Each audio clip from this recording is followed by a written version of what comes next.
Bihar first, Bihari first, यह नारा भले ही रामविलास पासवान ने दिया हो, लेकिन सही मायने में देखा जाए तो देश की दिशा बदलने में बिहार आगे रहा है। बिहार पहले पायदान पर रहा, बिहारी फर्स्ट रहा है। और कहा जाए तो बिहार फर्स्ट, बिहारी फर्स्ट सदैव रहता है, सदा रहेगा। बिहार जो एक स्थिति पैदा कर दी है SIR को लेकर के, वो देश में चर्चा का विषय है। न सत्ता पक्ष कुछ बोलने के लिए तैयार है और ना ही विपक्ष छोड़ने के लिए तैयार है। और ये आग बिहार से ही लगा, पहली बार बिहार से, और फर्स्ट भी। आज़ादी की लड़ाई हो या जयप्रकाश आंदोलन हो या फिर SIR के मुद्दे पर हो, बिहार सबसे आगे रहता है।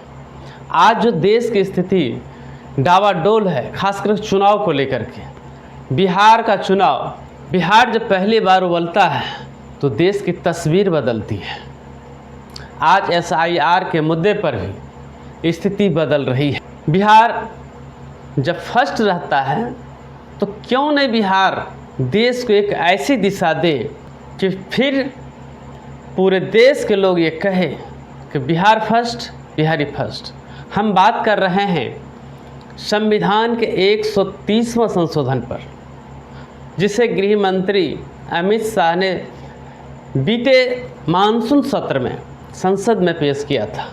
आज वो संसदीय समिति के समक्ष रखा है। तो बिहार एक ऐसा नज़ीर पेश कर सकता है कि अपराध को रोकने के लिए ये संविधान में संशोधन की ज़रूरत ही नहीं पड़ेगी। बिहार का विधानसभा चुनाव नज़दीक है, औपचारिकता बाकी है, लेकिन चुनावों की सरगर्मियां तेज हो गई है। नेताओं का आना जाना आसमान और धरती एक किए हुए हैं, ये शुरू है।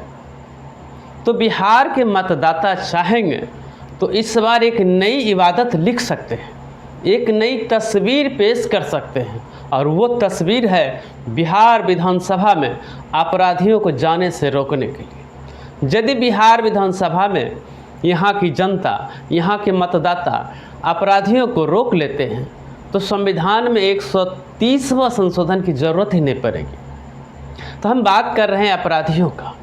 अपराधी जब जब विधानमंडल में जाएंगे, चाहे वो देश की संसद हो या राज्यों का विधानसभा या विधान परिषद, जब अपराधी वहाँ प्रवेश करेंगे तो अपने मन मुताबिक, अपने हित के अनुसार कानून बनाएंगे, और हम मतदाता हाथ मलते रह जाते हैं।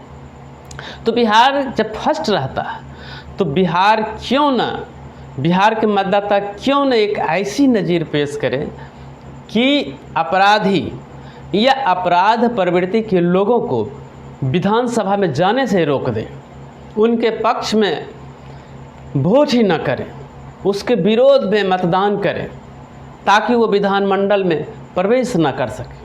और रह गई राजनीतिक दलों की बात, तो जो राजनीतिक दल अपराधियों को या अपराधी प्रवृत्ति के लोगों को टिकट देता है, जनता गोलबंद होकर उसके खिलाफ अपनी आवाज़ को बुलंद करे, वोट से उसको जवाब दे कि तुमने अपराधी को टिकट दिया, मैं एक ईमानदार कर्मठ लोगों को विधानमंडल में भेज रहा हूँ, विधानसभा में भेज रहा हूँ। और जब अच्छे लोग विधानसभा में जाएंगे, संसद में जाएंगे, तो एक अच्छी नीति बनेगी।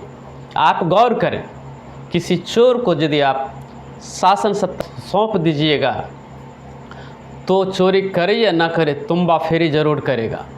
और जब तुम्बा फेरी करेगा तो उसका दर्द, उसका जो एहसास आपको करना होगा, आप मतदाताओं को करना होगा। इसलिए बिहार एक, फिर से मैं कहता हूं कि बिहार एक नज़ीर पेश करे कि इस चुनाव में अपराध प्रवृत्ति के लोगों को मत वोट दें। वोट दाताओं से कि आप वोट ज़रूर करें, लेकिन अपराधियों के पक्ष में नहीं, एक ईमानदार कर्मठ लोगों के पक्ष में। जाति से, धर्म से, परिवार से, इन तमाम बातों से छोड़ करके, दारू, मुर्गा, पैसे, इन चीज़ों को छोड़ करके, लोभ लालच को छोड़ करके वैसे लोगों को यदि आप चुनना शुरू कर दें तो स्वतः हमारा बिहार बदल जाएगा, हमारे बिहार की तस्वीर बदल जाएगी, और फिर बिहार एक इतिहास लिखेगा बिहार फर्स्ट होगा, बिहारी फर्स्ट होगा। जय हिंद, जय बिहार।